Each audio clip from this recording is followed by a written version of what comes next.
Hai,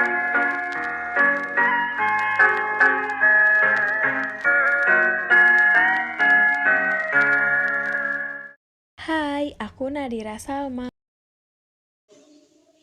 Hai, aku Najla Wahyuni Tias. Halo, aku Mawang Nur Wahidah. Hai, aku Elvira. Pendidikan pada zaman Hindu-Buddha. Pendidikan formal dalam arti diselenggarakan oleh kerajaan pada zaman Hindu yang terjadi di kerajaan-kerajaan Tarumanegara dan Kutai. Materi pelajaran berpusat kepada ajaran agama, membaca dan menulis huruf Pallawa, dan bahasa Sanskerta. Keterampilan membuat candi dan patung-patung tidak terlepas dari inspirasi ajaran agama dapat diajarkan secara formal oleh pemahat, atau mereka belajar langsung dari orang tua mereka sendiri. Para pendidiknya atau guru ialah orang-orang pandai yang memahami ajaran agama, para pandita yang berasal dari kasta Brahmana. Para peserta didiknya ialah keturunan para Brahmana dan anak-anak bangsawan dan raja, kasta kesatria. Pada zaman Hindu, pendidikan masih terbatas kepada golongan minoritas, kasta Brahmana dan kesatria, belum menjangkau golongan mayoritas, kasta Waisya dan Sudra, apalagi kasta Parya. Namun, perlu diketahui bahwa penggolongan kasta di Indonesia tidak begitu ketat seperti di India. Pendidikan pada zaman Hindu lebih tepat dikatakan sebagai perguruan, di mana para murid berguru kepada para cerdik cendekia. Kemudian, lembaga pendidikan dikenal dengan nama pesantren, pecatrikan, tempat santri menuntut ilmu. Pada zaman Buddha, pendidikan berkembang pada kerajaan Sriwijaya yang berpusat di Palembang. Sudah terdapat perguruan tinggi Buddha di mana murid-muridnya banyak berasal dari Indochina, Jepang, dan Tiongkok. Guru yang terkenal pada saat itu ialah Dharmapala. Peninggalan-peninggalan sejarah seperti candi-candi, patung-patung, maka sudah pasti para santri atau murid belajar pula ilmu membangun dan seni pahat, karena pembuatan candi memerlukan kemampuan teknik dan seni yang tinggi. Karya hasil sastra yang ditulis para pujangga banyak yang bermutu tinggi, antara lain Pararaton, Negara Kertagama, Arjuna Wiwaha, dan Baratayuda. Para pujangga yang terkenal diantaranya Empu Kawa, Empu Sedah, Empu Panuluh, dan Empu Prapanca.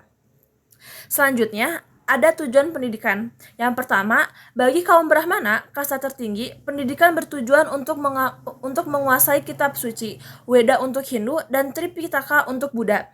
Yang kedua, bagi golongan kesatria, sebagai raja yang berkuasa, pendidikan bertujuan untuk memiliki pengetahuan teoritis. Yang ketiga, bagi rakyat biasa, pendidikan bertujuan agar warga masyarakat memiliki keterampilan yang dibutuhkan dalam hidup. Selanjutnya ada sifat pendidikan. Yang pertama, ada informal. Yang kedua, berpusat pada religi. Yang ketiga, penghormatan yang tinggi terhadap guru. Yang keempat, aristokratis, yang artinya pendidikan hanya diikuti oleh segolongan masyarakat saja, yaitu golongan Brahmana, pendeta, dan golongan kesatria, dan juga golongan keturunan raja-raja. Selanjutnya, ada jenis-jenis pendidikan. Yang pertama, ada pendidikan intelektual. Kegiatan pendidikan ini dikhususkan untuk menguasai kitab-kitab suci Weda dipelajari oleh kaum Brahmana dan kitab Tripitaka dipelajari oleh penganut Buddha. Selanjutnya, yang kedua, ada pendidikan kesatriaan. Kegiatan pendidikan ini dilakukan untuk mendidik kaum bangsawan keluarga istana kerajaan untuk memiliki pengetahuan dan kemampuan yang berkaitan dengan mengatur pemerintahan. Yang ketiga, pendidikan keterampilan. Pendidikan intelektual dan pendidikan kesatriaan merupakan pendidikan kegiatan yang diprogram dengan tertib dalam arti pendidikan bagi kaum Brahmana dan bangsawan. Sudah berjalan dengan teratur, sedangkan pendidikan keterampilan yang diajukan bagi masyarakat atau rakyat jelata berlangsung secara informal yang berlangsung dalam keluarga sesuai dengan keterampilan yang dimiliki orang tuanya. Selanjutnya, ada lembaga pendidikan. Yang pertama, ada padepokan yang merupakan tempat berkumpulnya para catrik, yaitu murid-murid yang belajar kepada guru di suatu tempat sehingga disebut pecatrikan. Yang kedua, ada pura. Pura adalah tempat yang berada di sekitar istana. Tempat ini diperuntukkan bagi putra-putri raja belajar. Yang ketiga, ada pertapaan. Pertapaan dikatakan sebagai lembaga pendidikan karena orang yang bertapa dianggap telah memiliki pengetahuan kebatinan yang sangat tinggi. Selanjutnya ada ilmu pengetahuan dan karya seni. Pada zaman jayanya, kerajaan Hindu-Buddha di Indonesia telah terjadi perkembangan ilmu pengetahuan dan karya seni yang sangat tinggi. Seperti telah dikemukakan di Sriwijaya, sebagai salah satu kerajaan Buddha yang terbesar di Indonesia pada saat itu, telah berdiri lembaga pendidikan staraf perguruan tinggi. Sriwijaya terkenal maha guru yang berasal dari India, yaitu Dharmapala, dan mengajarkan agama Buddha Mahayana. Di Pulau Jawa pada waktu Mataram diperintah seorang ratu, terdapat seorang agama Buddha yang dipimpin oleh orang Jawa, yaitu Janadabra. Selanjutnya, pendidikan pada zaman Islam. Masuknya Islam ke Indonesia diketahui melalui tulisan pengalaman dari Marco Polo dalam perjalanan ke Tiongkok. Tetapi masih banyak sekali beberapa pendapat yang berbeda, yaitu Islam masuk ke Indonesia melalui Persia.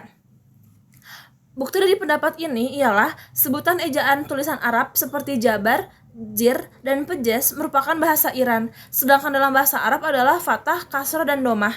Di Indonesia ditemukan huruf Sin yang tidak bergigi, merupakan pengaruh Iran, sebab huruf sin Arab adalah bergigi. Bulan Muharram merupakan wafatnya Husain di Karbala. Di Iran diperingati dengan pengadakan upacara mengarak peti mati pada bulan Muharram ditemukan di Minangkabau dan Aceh. Selanjutnya, Islam masuk ke Indonesia melalui Gujarat, India. Pendapat ini dibuktikan dengan ditemukannya salah satu makam Raja Islam Malikul Soleh yang meninggal pada tahun 1927 Masehi. Sekarang kita pindah ke bagian C, yaitu pendidikan zaman kependudukan asing. Yang pertama dimulai ketika kedatangan Portugis pada tahun 1511 yang bertujuan untuk melaksanakan visinya yaitu 3G, God, Glory, dan Gospel, dengan mendirikan sekolah berbasis agama Katolik yaitu Seminary School pada tahun 1536. Selanjutnya, ada zaman VOC. VOC mendirikan pendidikan umum dan khusus untuk mengenalkan bagaimana perkumpulan dagang di zaman itu. Zaman ini sekolah terbagi menjadi beberapa, yaitu SD, sekolah Latin, Seminarium Theologica, atau dan juga sekolah khusus akademik pelayaran. Yang ketiga, ada pada saat zaman pemerintahan Hindia Belanda. Pada zaman ini, pendidikan dicirikan dengan bersifat dualistis untuk mempertahankan politik pada masa itu, bersifat budaya barat, juga kurang memperhatikan bagaimana pendidikan untuk wanita. Pada masa ini, sekolah terbagi menjadi dua jenis, yaitu untuk bangsa Eropa dan juga untuk bangsa Bumi Putra. Selanjutnya ada zaman Hindia Belanda 1900-an. Pada masa ini mulailah lahir politik etis yang bertujuan untuk kepentingan Bumi Putra dengan cara memajukan penduduk berbasis gaya barat. Dan selain itu pun bertujuan untuk memenuhi keperluan tenaga buruh pada masa itu. Di masa ini, pendidikan terbagi menjadi beberapa jenis. Jenis pendidikan rendah bahasa daerah, menengah, dan juga tinggi. Selain itu, Bumi Putra juga pernah mendirikan sekolah. Pada masa ini dimulai pada saat masa kolonial, yaitu ada Muhammadiyah.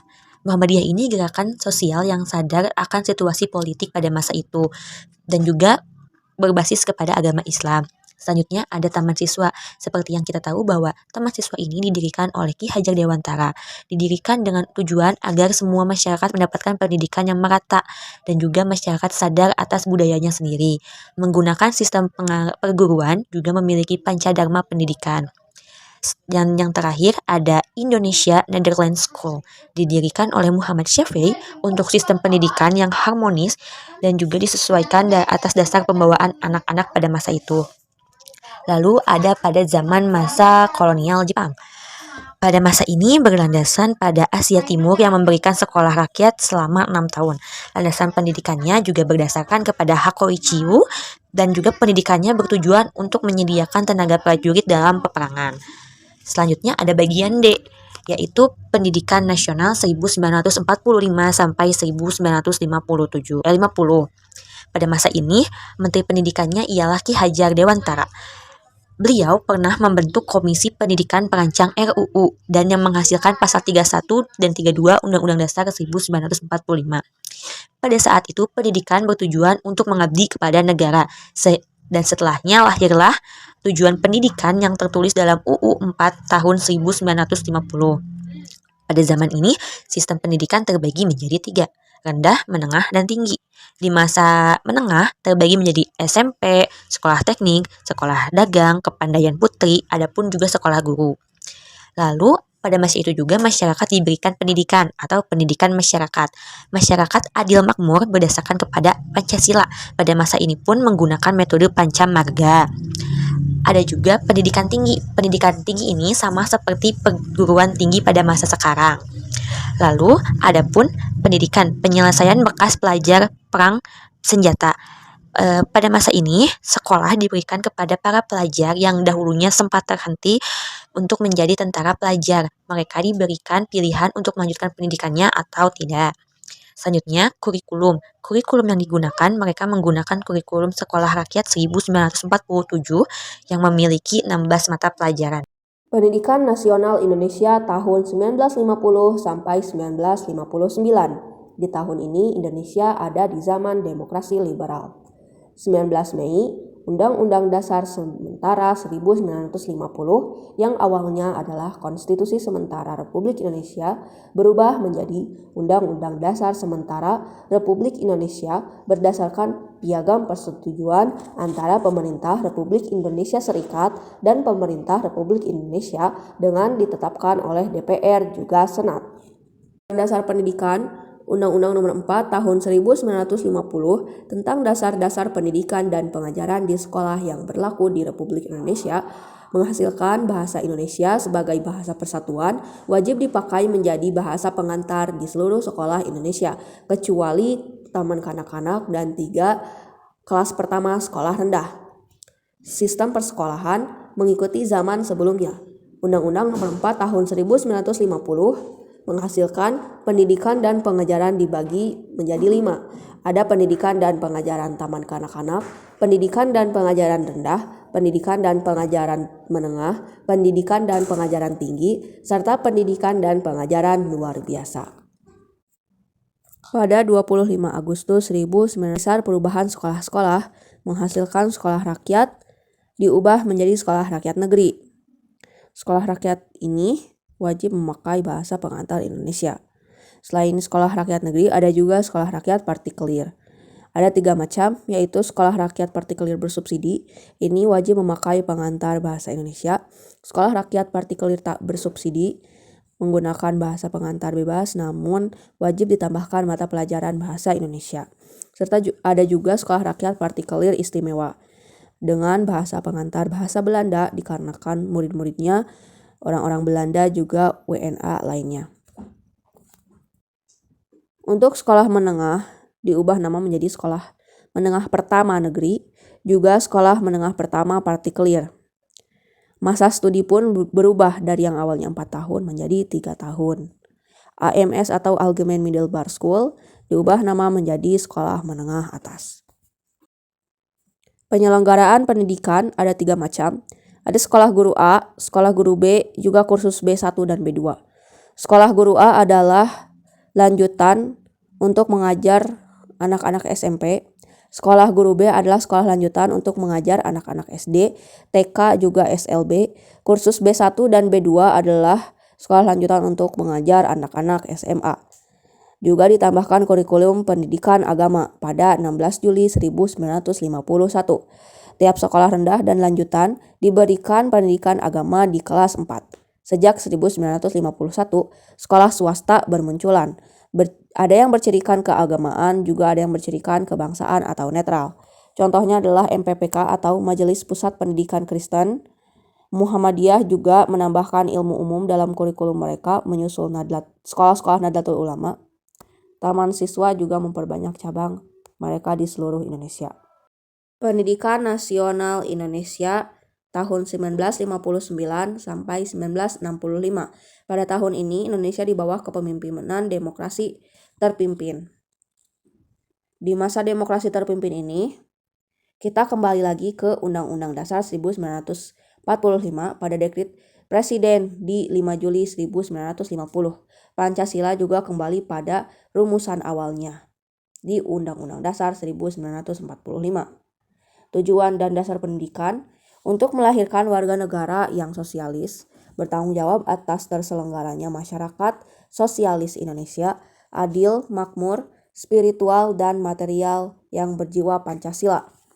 Juga menitik beratkan pada tenaga kejuruan atau pendidikan kejuruan. Penyelenggaraan pendidikan dibantu oleh beberapa program. Di antaranya ada Sabta Usaha Tama, Pancawardana, Panitia Pembantu Pemeliharaan Sekolah, Pertemuan Orang Tua Murid dan Guru, juga pendidikan masyarakat. Untuk kurikulumnya, ada beberapa perubahan. Di tingkat sekolah dasar, sekolah rakyat berganti nama menjadi sekolah dasar. Di tingkat SMP, ada penghapusan bagian A dan B di kelas 3, juga dimulainya pelaksanaan bimbingan dan konseling. Di tingkat SMA ada 3 kali perubahan. Pada 6 Februari 1952, SMA diklasifikasikan dalam 3 kelas. Ada kelas A, B, dan C. A untuk kelas sastra, B untuk kelas alam, serta C untuk kelas ekonomi. Dan pembahasan selanjutnya yaitu mengenai perkembangan pendidikan nasional Indonesia merdeka pada zaman perkembangan Orde Baru. Undang-undang dasarnya yaitu Orde Baru dimulai setelah penumpasan G30S. Pelaksanaannya dilengkapi dengan 24 ketetapan MPRS, 1 resolusi MPRS, dan 1 keputusan MPRS tahun 1966. Tujuan dan dasar pendidikan, haluan penyelenggaraan pendidikan dikoreksi melalui TAP MPRS nomor 22 MPRS 1966 tentang agama, pendidikan, dan kebudayaan yang memuat 7 pasal. Selanjutnya yaitu sistem persekolahan. Struktur persekolahan pada dasarnya masih tetap mengikuti struktur lama berdasarkan Undang-Undang Nomor 12 Tahun 1954 dan Undang-Undang Nomor 22 Tahun 1961. Penyempurnaan kurikulum pendidikan sekolah. Yang pertama yaitu kurikulum SD. Kurikulum SD tahun 1964 diubah menjadi kurikulum SD pada 1968. Yang berlaku pada tahun 1968, dasar, tujuan, dan asas pendidikan Pancasila di sekolah dasar mencakup 5 prinsip. Yang selanjutnya yaitu kurikulum SMP. Kurikulum SMP 1962 atau kurikulum SMP gaya baru disempurnakan menjadi kurikulum SMP 1967 yang dimulai berlaku pada tahun 1968. Kurikulum SMP. Kurikulum SMP 1962 atau kurikulum SMP gaya baru disempurnakan menjadi kurikulum SMP 1967 yang mulai berlaku pada tahun 1968. Kurikulum SMA. Kurikulum SMA 1964 atau kurikulum Pancawardana disempurnakan menjadi kurikulum SMA 1968. Kurikulum Sekolah Kejuruan. Pada tahun 1967 disusun kurikulum baru yang disebut Kurikulum 1968.